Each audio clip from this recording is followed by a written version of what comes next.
बंद घराचे दार उचकटून ग्रिल तोडून एकट्या मुंब्रा पोलीस ठाण्याच्या हद्दीत तब्बल 48 घरं फोडणाऱ्या चोरट्याला ठाणे गुन्हे शाखेच्या पोलिसांनी बेड्या ठोकल्या असून त्याच्याकडून 1 कोटींपेक्षा जास्त किमतीचे 1 किलो सोन्याचे दागिने पोलिसांनी हस्तगत केले. शिवाजी संते असं या सराईत चोरट्याचं नाव असून तो टिटवाळा येथील राहणार आहे. त्याने मुंब्रा भागात 48 घरफोड्या केल्यात, तर कल्याण आणि उल्हासनगर या पोलीस ठाण्यात यापूर्वी 4 गुन्हे त्याच्यावर दाखल आहेत. या 48 घरफोड्या त्याने मागील 2 वर्षात केल्याची कबुली दिली असल्याची माहिती ठाणे गुन्हे शाखेचे पोलीस उपायुक्त अमरसिंग जाधव यांनी एका पत्रकार परिषदेत दिली. मागील 2 वर्षात दिवापूर्व मुंब्रा या परिसरात बंद घराचे बाथरूम खिडकीचे ग्रिल उचकटून तसंच मुख्य दरवाजाची कडी कोयंडा उचकटून मागील 2 वर्षांपासून घरातील सोन्या चांदीचे दागिने लंपास केल्याप्रकरणी मुंब्रा पोलीस ठाण्यात तब्बल 48 गुन्हे दाखल झाले होते. परंतु या गुन्ह्यातील आरोपी पोलिसांना मिळून येत नव्हता. या गुन्ह्याबाबत पोलीस आयुक्त आशुतोष डुमरे यांनी गुन्हे शाखेस सूचनाही दिल्या होत्या. त्यानुसार मागील 6 महिन्यांपासून गुन्हे शाखा घटक 1 चे वरिष्ठ पोलीस निरीक्षक सचिन गायकवाड यांचं पथक त्या आरोपीच्या शोधात होते. त्यातच 8 फेब्रुवारी रोजी दिवापूर्व मुंब्रा येथे बंद घराचे मुख्य दरवाजाचे कडी कोयंडा आणि टाळे तोडून घरफोडी झाली होती. या दाखल गुन्ह्यामध्ये तपासात घटनास्थळावर मिळालेल्या सीसीटीव्ही फुटेजनुसार एक संशयित त्या दिवशी घटनास्थळावर आल्याचं गुन्हे शाखा घटक 1 चे पोलीस हवालदार संदीप महाडिक आणि त्यांच्या पथकाला निदर्शनास आलं.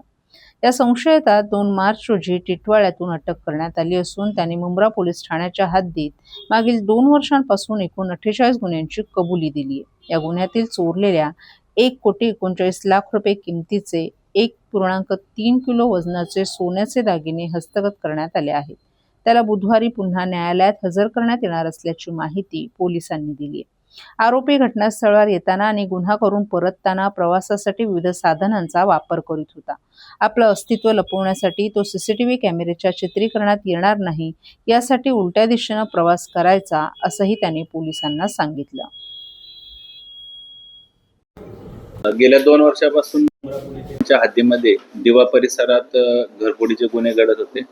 त्या अनुषंगानं मुंब्रा पोलीस स्टेशन येथे गुन्हे दाखल होते. त्याचा समांतर तपास गुन्हे शाखा घटक 1 चे पोलीस निरीक्षक सचिन गायकवाड, API घुगे आणि त्यांची टीम ही समांतर तपास करत होती ACP शेखर बागडे यांच्या परीक्षणामध्ये.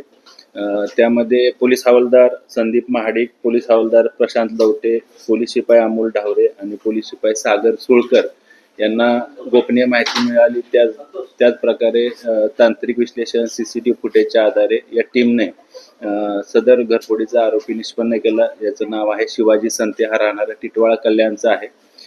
त्याला अटक करण्यात आली. त्याच्याकडून एकूण 48 गुन्हे उघडकीस आलेले आहेत घरफोडीचे, ज्यामध्ये 1 किलो इतका सोन्याचा मुद्देमाल जप्त करण्यात आलेला आहे, ज्याची किंमत 1,39,00,000 रुपये इतकी आहे. या आरोपीवर यापूर्वी 4 घरफोडीचे गुन्हे दाखल आहेत.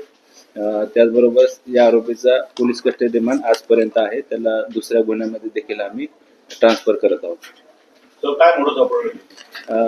घराचे किंवा बाथरूमचे ग्रिल वाकवून किंवा ग्रिल ते तोडून तो आत घरामध्ये प्रवेश करून घरफोडी करतो.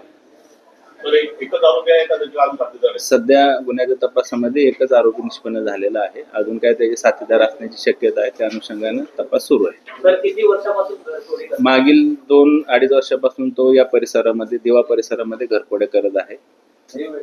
तर आता उन्हाळ्याच्या सुट्ट्या पडणार आहेत, सगळे लोक गावी जाणार आहेत. नागरिकांना काय आवाहन करायचं? नागरिकांना या निमित्तानं आवाहन करतो की जे आपले सोसायटीज आहेत त्या सोसायटीच्या ठिकाणी सुरक्षा रक्षक, सिक्युरिटी गार्ड्स ठेवणं आवश्यक आहे. त्याचबरोबर आपल्या घराच्या बाहेर सीसीटीव्ही फुटेज उपलब्ध होईल या अनुषंगाने सीसीटीव्ही कॅमेरा लावणे देखील आवश्यक आहे.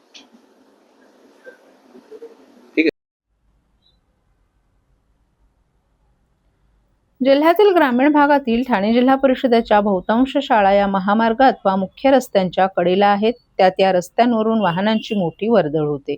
त्यामुळे कोणताही अनुचित प्रकार घडू नये तसंच विद्यार्थ्यांची सुरक्षा अबाधित राहो यासाठी ठाणे जिल्हा परिषदेनं विद्यार्थ्यांच्या सुरक्षेचा विचार करून जिल्हा परिषदेच्या शाळांवर सीसीटीव्ही कॅमेरे बसवण्याचा निर्णय घेतलाय. त्यानुसार 2022 मध्ये ठाणे जिल्हा परिषदेच्या 27 शाळांमध्ये सीसीटीव्ही बसवण्यात आले होते.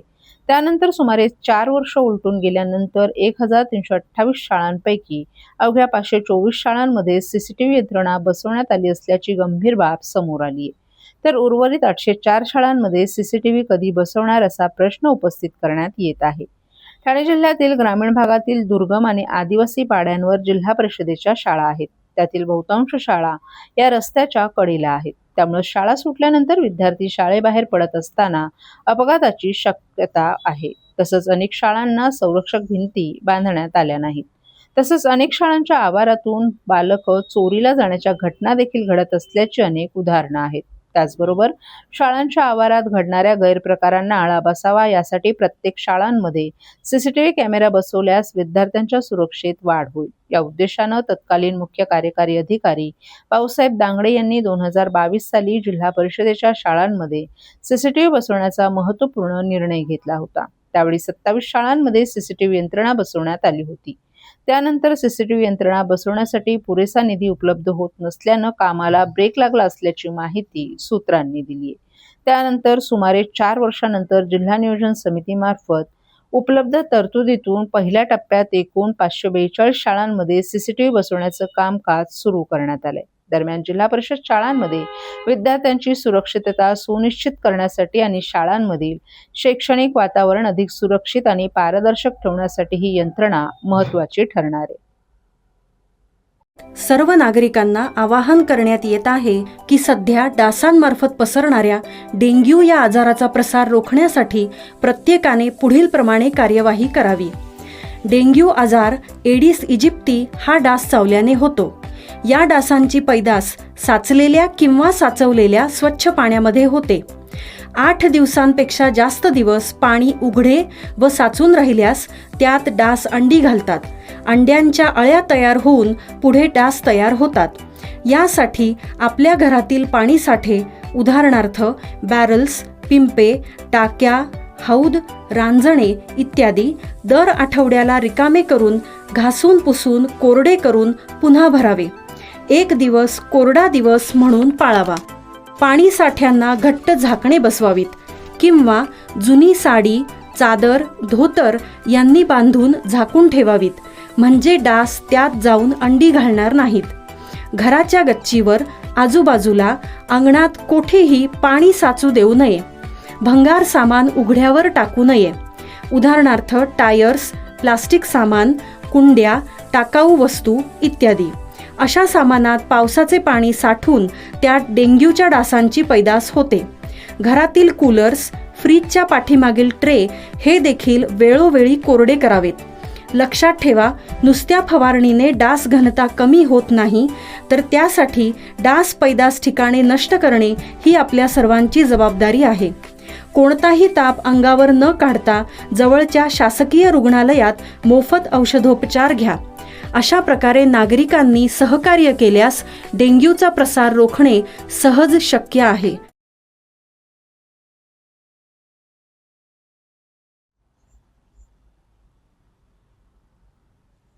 महापालिका निवडणुकीनंतर लोकप्रतिनिधींच्या हातात सत्तेच्या चाव्या आल्या तरी स्थायी समिती सदस्य, स्वीकृत नगरसेवक, परिवहन समिती आणि विषय समिती यांच्या सदस्य निवड प्रक्रियेस अद्याप मुहूर्त मिळाला नसल्यानं सदस्य निवड प्रक्रिया लांबत चाललीये. येत्या 18 मार्च रोजी होणाऱ्या महासभेत स्थायी समितीचे विषय पटलावर घ्या असे आदेश आल्याची माहिती पालिका सूत्रांनी दिली आहे. तर दुसरीकडे नवी मुंबईचे गणित अद्यापही न बदलल्यामुळे ही निवड लांबणीवर पडल्याची चर्चा राजकीय वर्तुळात सुरू झाली आहे. त्यामुळे ठाणे महापालिकेचा अर्थसंकल्प विशेष महासभेतच थेट सादर केला जाण्याची शक्यता वर्तवली जाते. 5 मार्च रोजी ही विशेष महासभा घेतली जाणार होती, परंतु अवघ्या एका दिवसात महापालिकेनं घुमजाव केलं आणि सदस्य निवडीची प्रक्रिया लांबणीवर पडली. आता देखील त्याची तारीख अद्यापही निश्चित होऊ शकली नाही. येत्या 18 मार्च रोजी होणाऱ्या महासभेत सदस्य निवडीचे विषय मार्गी लागतील अशी अपेक्षा व्यक्त केली जात होती, परंतु त्या महासभेत सदस्य निवडीचे विषय घेण्यात आले नसल्याची माहिती समोर आली आहे. महापालिका निवडणुकीत पराभूत झालेले उमेदवार तसंच पक्षाच्या आदेशानंतर उमेदवारी मागे घेतलेल्यांनी स्वीकृत नगरसेवक पदासाठी जोरदार लॉबिंग सुरू केलं, परंतु त्याचं अवसान गळालंय. सदस्य निवड आता केव्हा होणार हे या इच्छुकांना माहीत नसल्यानं ते देखील आता आशेवर बसलेत.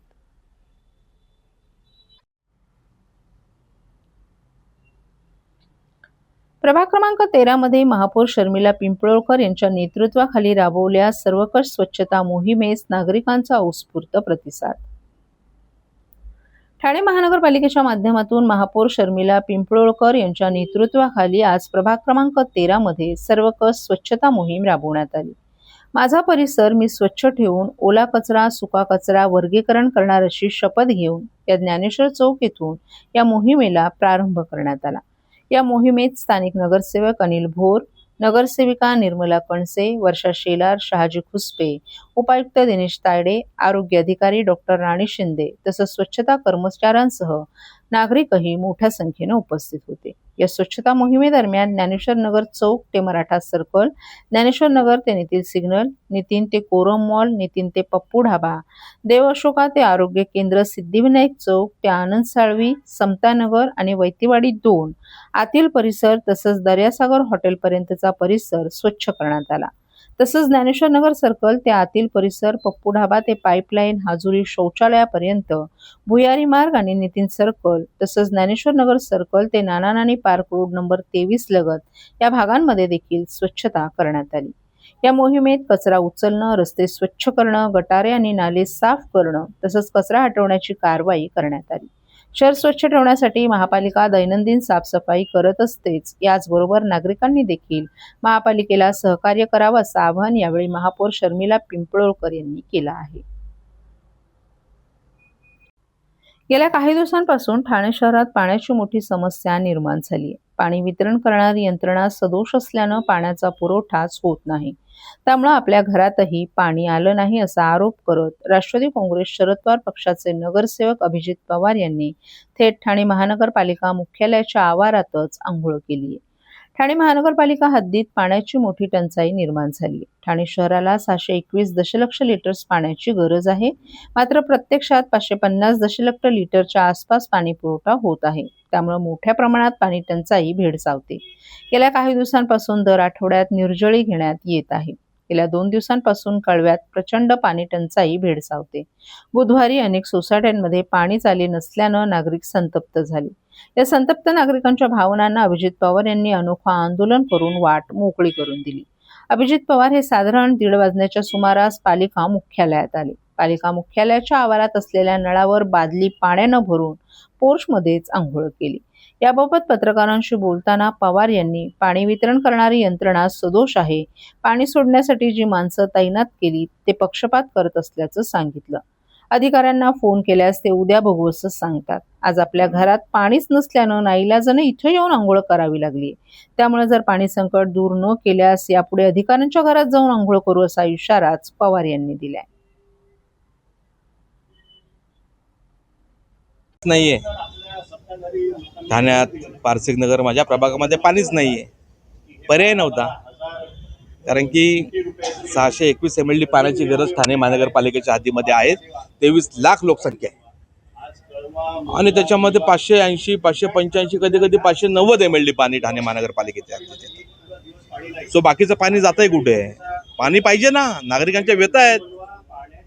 ऑफिसेसमध्ये तुम्ही जर संध्याकाळी येऊन बघाल तर पाण्यासाठी किती रणरण असते पारसिक नगर किंवा कारेगावला ते बघा. आनंद विहार सोसायटी असेल तिथे पाणी नाही आहे.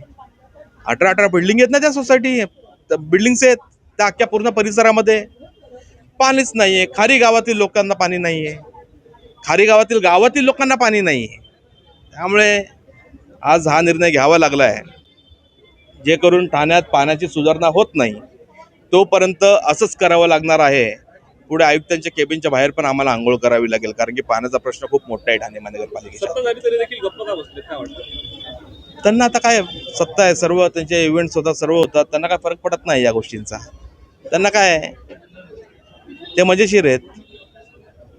पाण्यात नागरिकांना काय त्रास सहन होतो तो माहिती आहे ना. कुलकर्णी साहेबांना फोन केला उद्या बघू, अरे पण आज पाणी नाही त्याचं काय, काल पाणी नव्हतं त्याचं काय, असं नाही चालणार ना. म्हणजे आज ज्या पद्धतीने या पाण्यासाठी वणवण करावी लागते, म्हणजे ठाणे महानगरपालिका एवढी मोठी महानगरपालिका, एवढी मोठी हद्द, त्याच्यामध्ये भिकायला काय मागतात, कोणी पाणी देतं का पाणी, कोणी पाणी देतं का पाणी, ही दुरावस्था आहे ठाणे महानगरपालिकेची.